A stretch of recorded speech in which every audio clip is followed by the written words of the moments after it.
मुल्क भर यौम आशूर ते जलूस मजाली सिक्योरिटी सख्त मोबाइल सर्विस बंद। हज़रत इमाम हुसैन रज़ी अल्लाह तआला अन्हु दी करबला यजीदी फौज दे हत्था शहादत दे दिन मुल्क दे मुख्तलिफ शहरां मजाली से इज़ा हो रही ने ते जुलूस बरामद। यौम आशूर दी मुनासबत मुल्क भर सिक्योरिटी ते इंतहाई सख्त इंतजाम किए गए थे। इस मौके ते मुतअद्दिद शहरां मोबाइल फोन सर्विस बंद रखी गई। कराची 10 मुहर्रम उल हराम दा मरकजी जुलूस निश्तर पार्क तो बरामद होया जो अपने रिवायती रास्ते ते रवान दवाए। जुलूस एम ए जना रोड तिब्बत सेंटर तो होंदा होया हुसैनिया ईरानिया खरादर ते खत्म। लाहौर यौम आशूर दा मरकजी जुलूस निसार हवेली अंदरून मोची गेट तो बरामद होया जो करबला गाह में शाह पहुंच के इख्तिताम पजीर होया।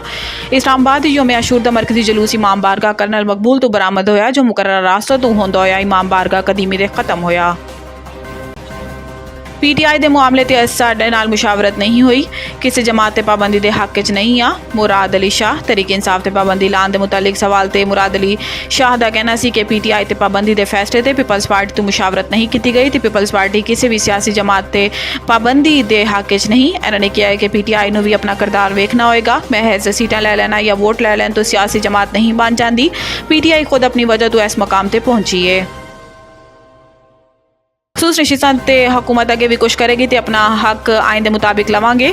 अली अमीन गंडापुर ने कहा है कि ख्वाजा आसिफ कहते हैं कि PTI वालों को इकतदार का शौक है। असीं दो हुकूमतां छोड़ियां, इकतदार का शौक हुंदा तो हुकूमतां ना छड्ड दे।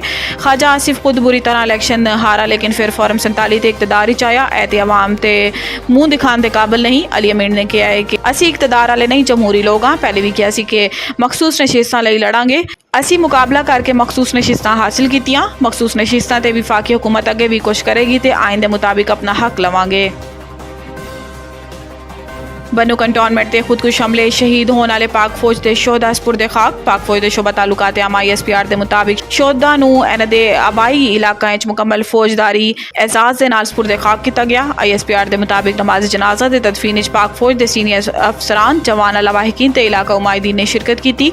ISPR के मुताबिक दहशतगर्दी की लानत आखिरी दहशतगर्द खात्मे तक जंग जारी रहेगी तो शोहदा दी अजीम कुर्बानियां किसी सूरत रायगा नहीं जान गियां।